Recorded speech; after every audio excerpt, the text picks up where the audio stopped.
कि जानबूझ करके समाजवादी पार्टी के जो वोटर हैं उनका वोट डिलीट कर दिया गया।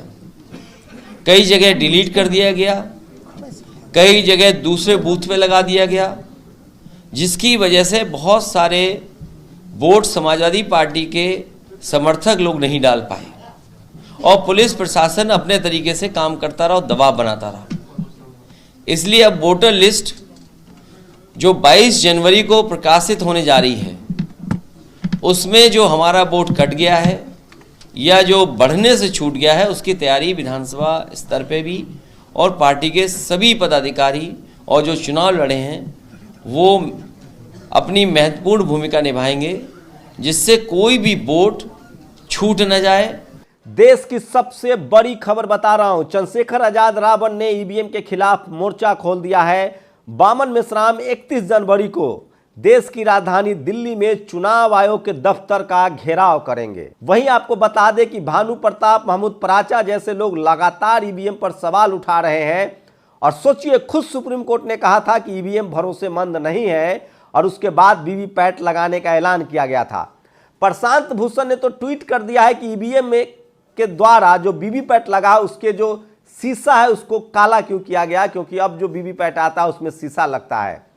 सवाल है कि चुनाव आयोग क्यों कह रहा है कि वीवीपैट गिनने से देर लगेगी। सवाल है कि 1 महीने वोटिंग होने तक जब ईवीएम संभाल के रखा जाता है तो आखिर सवाल है कि काउंटिंग में 2 दिन इंतजार क्यों नहीं किया जा सकता है। वहीं पूर्व चुनाव आयुक्त कुरैशी का कहना है कि वीवीपैट की गिनती कोई बड़ी बात नहीं है। तो सबसे बड़ा अपडेट है चुनाव आयोग को लेकर।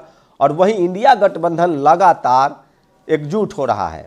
खबर आ रही है कि बीएसपी सुप्रीमो मायावती जो है वो भी इंडिया गठबंधन में शामिल हो सकती है। आज वैसे आकाश आनंद ने अपना नंबर जारी किया, तो वो तमाम बड़ी खबरें जो आज सोशल मीडिया पर वायरल है, जो पॉलिटिकल खबरें हैं।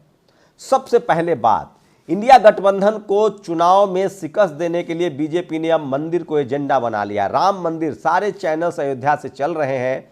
राम मंदिर बड़ी खबर है। नीतीश कुमार ने कहा है कि वो राम जानकी अस्पताल का उद्घाटन करेंगे उससे पहले। कांग्रेस ने तो बायकॉट कर दिया और कांग्रेस ने कहा है कि हम इस इवेंट में नहीं जाएंगे क्योंकि ये आरएसएस और बीजेपी का इवेंट है, ये राम मंदिर नहीं है। दीपक शर्मा नाम के एक पत्रकार हैं जो कहते हैं कि राम मंदिर का काम अधूरा है। लेकिन मैं फिर कह रहा हूं, ये सारी खबरें बेकार है, बरगलाने के लिए है।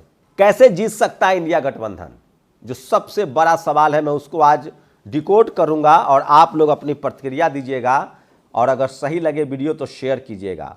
इंडिया गठबंधन तभी चुनाव जीत सकता है जब इसमें बीएसपी को भी शामिल किया जाए और ओवैसी को शामिल किया जाए, सबसे पहली बात। दूसरी बड़ी बात, ईवीएम को लेकर एक देशव्यापी कैंपेन चला जाए और सुप्रीम कोर्ट में ये मामला है ऑलरेडी, और चुनाव आयोग को मजबूर किया जाए कि वीवीपैट कम से कम जनता के हाथ में वो पर्ची आए और वो पर्ची को एक बॉक्स में डाले और वहां उसकी काउंटिंग हो। एक बात। दूसरी बात, इससे भी जो बड़ी बात है, जो ईवीएम का भी बाप है, जो वोटर लिस्ट में जो लोगों के नाम दर्ज हो रहे हैं उसमें किसी का नाम न छूटे। बीएलओ अधिकारियों पर नजर रखनी पड़ेगी और देखना पड़ेगा कि क्या किसी भी, खासकर एससी, एसटी, ओबीसी, अल्पसंख्यक और किसानों का नाम तो नहीं छूट रहा है चुनाव आयोग के पन्ने में दर्ज होने से। और ये बहुजन समाज की भी जिम्मेदारी है, किसान कम्युनिटी की भी जिम्मेदारी, अल्पसंख्यक समाज की भी जिम्मेदारी है कि वो अपना नाम मतदाता सूची में सही करवाए, दर्ज कराए। तो बीएलओ पर नजर रखनी पड़ेगी, अधिकारी जो है वो किसी का नाम न छोड़े। अखिलेश यादव ने कहा था कि जानबूझकर मुस्लिम समाज के और खासकर ओबीसी के वोटरों का, दलित समाज के वोटरों का, किसानों के कैसे नाम गायब कर दिए गए थे। तो ये तमाम बड़े सवाल है। उसके बाद जो सबसे बड़ी रणनीति होगी, सोचिए, राम मंदिर को लेकर प्रमोद कृष्णन जो कांग्रेस का नेता है, वो सोचिए किस तरह से कांग्रेस की लानत मलानत कर रहा है। मैं इसलिए कह रहा हूं, प्रमोद कृष्णन ज्यादा ईमानदार है जो खुलकर बीजेपी के लिए बैटिंग कर रहे हैं। बीजेपी में रहते हुए आरएसएस का स्लीपर सेल कौन सी पार्टी में नहीं है।